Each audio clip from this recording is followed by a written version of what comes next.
Before we go into devising polynomials, you might want to review the steps of long division. So when we do long division, we're trying to figure out how many times I could take 13 out of this number.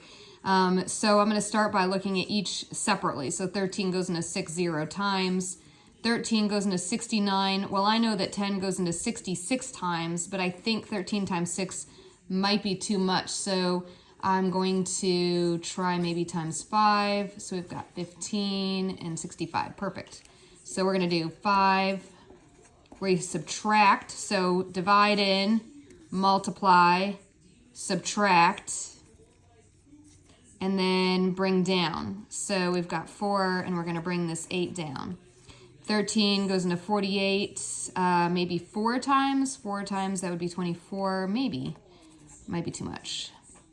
4 times 3 is 12. 4 and 1 is 5. Yeah, that's too many. So we're going to do 3. So 3 times 3 is 9. 3 times 1 is 3. Subtract. Don't forget to borrow. Bring down. And 3 goes into 71, I think 6. So let's try 6. That's 18. 6 and 1 is 7. That's too much. So 5. So that's going to be 65. And we're going to have a remainder of 6. Okay? So just doing those steps is a precursor to then dividing with polynomials. So when we divide with polynomials, this is a problem from IXL. I did notice that IXL and Ignitia have some very similar problems. Like this is similar to problem number 4 in Ignitia. So if we look at this, what we're going to do is we're going to start with this first digit right here. So kind of like when I was looking here and I was like, okay, how many 10s go into 69? To try to figure out what I would use, I'm going to go over here and I'm going to say, okay, what would I have to multiply by x to get to 8x squared? So I'm going to think to myself, okay, if I had 8x squared and I divided it by x, what would be left over?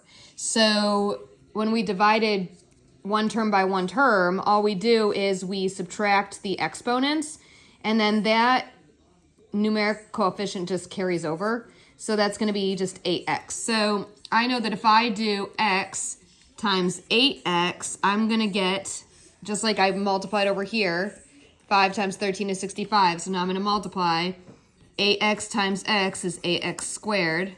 Then I'm going to take this 8x and I'm also going to multiply it by 9. Now remember that it's not positive 9, it's negative 9. These things live together.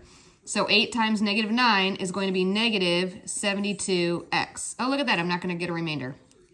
Okay, so when I go to subtract this, remember that when I subtract an entire amount like this, that I'm going to change all the signs. So I'm going to change it to addition, change that to subtraction, change this to addition. All that that's going to do is make it so that this is going to zero out. This is going to zero out. I have no remainder. So my answer for this one was 8x. So I can double check if that's accurate by then turning around and multiplying. So 8x times x is 8x squared.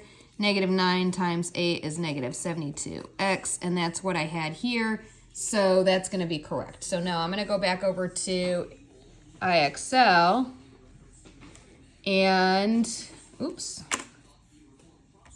okay, and I'm going to put the answer in right here, so it's just going to be 8x. All right, so let's take a look at the next one. So we've got a very similar one going on here. So we have negative 7k squared minus 14k divided by the quantity k plus 2. Okay, so again, I'm going to start with this k and this negative 7k squared, and I'm basically dividing that alone. So that's going to leave me with negative 7k. So negative 7k times k is going to make negative 7k squared. I'm going to multiply that out. Then I'm going to multiply the negative 7k by the positive 2, which is going to give me negative 14k. And again, I'm going to end up with no remainder. So this is going to be the answer, negative 7k. So for these, when it looks like this, it looks like that. Okay, so what happens though when we end up with a remainder here and we have to bring down and stuff? We're gonna do that in the next video.